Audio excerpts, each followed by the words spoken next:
You're getting out of a chair after dinner, and for just a second, our body hesitates. Not pain, exactly, just resistance. A small negotiation you don't remember having to do before. Or maybe it's the morning. You swing your legs out of bed, and your knees feel stiff, like they need a moment to remember how to work. Or you're reaching into the back seat of your car for groceries, and your shoulder complains in a way that makes you think, maybe I should ask someone else to do this. These moments are small, easy to dismiss, but they accumulate into something larger. A feeling, a suspicion, that your body is changing in ways you can't control. That this is what aging feels like. That from here, it's only going to get worse.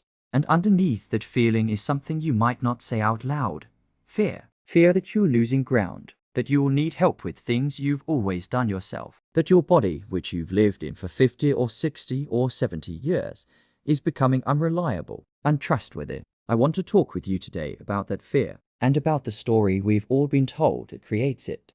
Because what if almost everything you believe about aging and physical decline is based on a misunderstanding? What if the changes you're experiencing have almost nothing to do with the number of years you've lived, and almost everything to do with something else entirely? Something that's actually within your control. Let me tell you what you've heard your whole life. After 50, your body begins to break down. Muscles weaken, bones become brittle, joints stiffen, balance falters, energy drains away. This isn't presented as one possibility. It's presented as biological fact, as inevitable as gravity. Your doctor reinforces it. Well, you're not 25 anymore, he says with a sympathetic smile, as if that explains the pain in your hip, the stiffness in your shoulders, the fatigue that settles over you by mid-afternoon. Your friends reinforce it. That's just what happens, they say, when you mention that getting down on the floor to play with your grandchild now requires planning, strategy, a hand on the coffee table for support. You start to reinforce it yourself. You begin moving differently, more carefully, with more caution. You stop doing certain things not because you've tried and failed, but because you've decided, somewhere in your mind, that you probably shouldn't even try. You avoid the stairs when there's an elevator. You ask someone else to carry the heavy bag. You decline invitations that would require walking on uneven ground or standing for long periods. Not because you can't, but because you are no longer sure, and that uncertainty is enough. And here's what's insidious about this.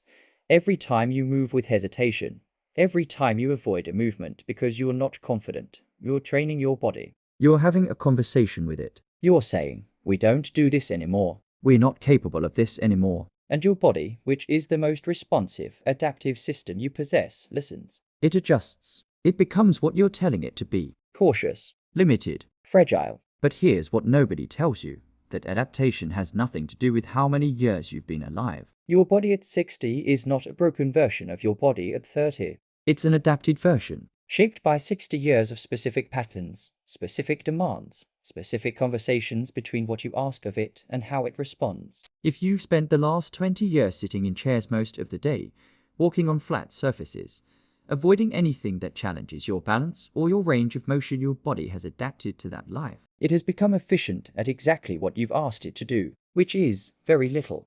You haven't lost strength because you're older. You've lost strength because you stopped using it. You haven't lost flexibility because of aging. You've lost it because you stopped moving through your full range of motion. You don't feel unsteady because your body is failing. You feel unsteady because you've spent years only walking on perfectly flat, predictable surfaces, and your balance system, like everything else, maintains what you use and releases what you don't. This is not aging. This is adaptation to underuse. And here's the revelation that changes everything. Adaptation works in both directions. Your body is still listening, still responsive, still capable of changing based on what you ask of it. Right now, at whatever age you are. Let me be very clear about something. Aging is real. Time passes. Cells change. Recovery takes longer. You're not 25. You never will be again. But aging and decline are not the same thing. Decline is what happens when you stop moving well. When you narrow your movement vocabulary down to a handful of repetitive patterns. When you treat your body like something fragile that needs protecting instead of something adaptive that needs engaging. Most people, by their 50s, have reduced their daily movement to maybe 5 or 6 basic patterns. Sitting, standing, walking in straight lines, perhaps some stairs. Compare that to how you moved as a child. Crouching, climbing, rolling, reaching in every direction, exploring every possible way of being in your body. You haven't lost those capabilities because of age. You've lost them because you stopped practicing them, and your body, being efficient, released what you weren't using. This is movement poverty, and it's reversible, not through some extreme fitness intervention, not by pretending you're young or ignoring genuine limitations, but through something simpler, gradually, consistently, expanding the conversation you're having with your body. Here's what most people misunderstand about movement. Movement is not exercise. It's not something you do for 30 minutes and then check off a list. Movement is communication. It's how you speak to your body about what kind of world you live in and what capabilities you need to maintain. Every time you walk, you're telling your bones to stay dense. You're telling your cardiovascular system to stay efficient. You're telling your balance system to stay calibrated. Every time you reach overhead, you're reminding your shoulders that this range of motion still matters. Every time you sit down on the floor and stand back up, something most people stop doing entirely by their 60s, you're maintaining one of the most important movement patterns for longevity. Your body doesn't know the difference between exercise and real life. It just knows what you ask of it. And it will keep doing what you ask of it, for as long as you keep asking. But when you stop asking, when you move less, move cautiously, move through the same limited patterns day after day, your body adapts to that. It becomes what you've trained it to be. Here's something that changes how you think about all of this. It's not about how much you move. It's about how you move. You can walk 10,000 steps a day with locked knees, rigid hips, shallow breathing, no awareness of what your body is doing. That's movement, but it's not a rich conversation. Or you can walk 2,000 steps with your whole body engaged, joints moving freely, breath synchronized with your stride, attention present. That's communication. That's information your body can use. Quality always matters more than quantity. This becomes especially important as you age, not because your body is breaking down, but because it becomes more honest. The margin for poor movement narrows. When you're younger, you can get away with moving badly. Your body absorbs the inefficiency, the compensation, the misuse. But as you age, your body gives you clearer feedback. The stiffness, the discomfort, the limitation. This isn't punishment. It's communication. Most people respond to this feedback by moving less, by avoiding whatever provokes discomfort. But the better response is to move more consciously, to listen, to pay attention to what your body is trying to tell you. Let me make this concrete. Tomorrow morning, when you get out of bed, notice how you do it. Do you swing your legs over and lurch forward, using momentum to stand? Or do you engage your legs deliberately, shifting your weight over your feet, using the muscles that are designed for this? It's the same movement, but the quality is entirely different. When you sit down in a chair, do you collapse into it? Or do you lower yourself with control, maintaining your posture, engaging your legs on the way down? When you walk, just regular walking, not exercise walking, can you notice how your foot contacts the ground? Can you feel whether you're holding tension in your shoulders? Can you let your arms swing naturally in opposition to your legs? The way your body is designed to move? These aren't exercises. These are life. These are movements you do dozens of times every day, and they're either training you toward capability or training you toward limitation. Start with awareness. Just notice how you move through your day. Don't try to fix anything yet. Just pay attention. Then, gradually, explore. Can you soften your knees when you walk? Can you let your hips rotate a bit more? Can you walk on grass sometimes, or uneven ground, instead of only flat sidewalks? Can you reach overhead more often, not because you need to get something, but because your shoulders need to remember that range of motion? Can you practice sitting down on the floor and standing back up, even if you need to use a chair for support at first, even if it takes time to build the confidence and the capability? None of this requires equipment. None of it requires a gym. It's just movement, done with attention, done with intention. If you're finding value in this conversation, if it's making you think differently about your body and what's possible, I'd appreciate it if you'd consider subscribing to this channel. Not because I need the numbers, but because it tells me this kind of conversation, one that treats you as intelligent, as capable, as someone who deserves honest information, is something you want more of. There's no urgency. The button is there whenever you're ready. But your support helps me continue creating content like this instead of the shallow, sensational stuff that dominates most wellness spaces. Something happens when you start moving with more awareness, more intention.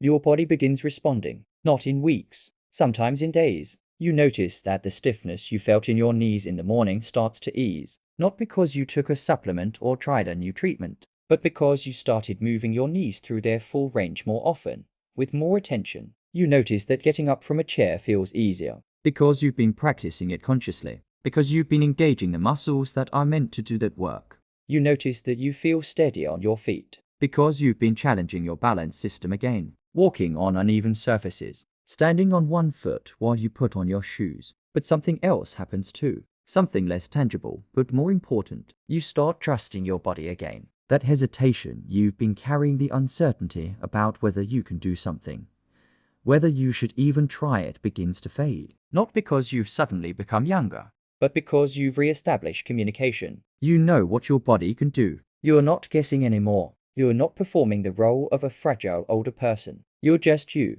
moving, capable. This confidence is its own form of medicine. It's autonomy. It's dignity. It means you don't need to ask for help with things you'd rather do yourself. It means you don't decline invitations because you're worried about keeping up. It means you move through the world without that constant negotiation with fear, and it reinforces itself. The more you move with confidence, the more capable you become. The more capable you become, the more confidence you have. This is the opposite of the decline narrative. This is an upward spiral. I need to be honest with you about something. This is not a quick fix. This is not a transformation that happens in 12 weeks. This is a practice, a daily, patient, persistent practice of paying attention to how you move and gradually, incrementally, moving better. You will have difficult days. Days when your body feels stiff, uncooperative. Days when you feel frustrated with the pace of change. That's not failure. That's being human. That's living in a body. The question is not whether you'll experience limitation or discomfort. You will. The question is how you interpret it. Do you see it as proof that your body is failing? That the decline narrative was right all along? Or do you see it as information? As your body communicating about what it needs? As an invitation to adjust, to explore, to try something different? The difference between these two interpretations is everything. One leads to resignation, to increasing limitation, to the slow, steady training of yourself into fragility. The other leads to adaptation, to sustained capability, to a body that remains responsive, engaged, trustworthy well into your 70s and 80s. That difference compounds over time, over months, over years. It becomes the difference between two entirely different experiences of aging. Let me bring this back to where we started. You've noticed changes in your body. Maybe they've worried you. Maybe you've started accepting that this is just how aging works. But what if it's not? What if the changes you're experiencing are not the inevitable consequence of time passing, but the reversible consequence of how you've been moving? What if your body right now, at whatever age you are, is still responsive, still capable of adaptation, still waiting for you to ask more of it? Not through force, not through aggression, not through pretending you're something you're not, but through attention, through consistency, through the simple, daily practice of moving with awareness. This is not about reclaiming your youth. Your youth is gone. That's fine. That's how time works. This is about inhabiting your present body fully, about refusing to accept a story of inevitable decline when your lived experience can tell you something different. The problem is not aging. The problem is movement poverty. And movement poverty is something you can address. Not perfectly, not dramatically, but persistently, because the conversation between you and your body never stops. It continues every day, with every movement you make or don't make. The only question is, what are you saying? So here's what I'm asking you to consider. Stop performing the role you think an aging person should play. Stop moving as if you're fragile, as if you're in decline, as if your body is something that needs protecting from life. Start moving as if you're capable,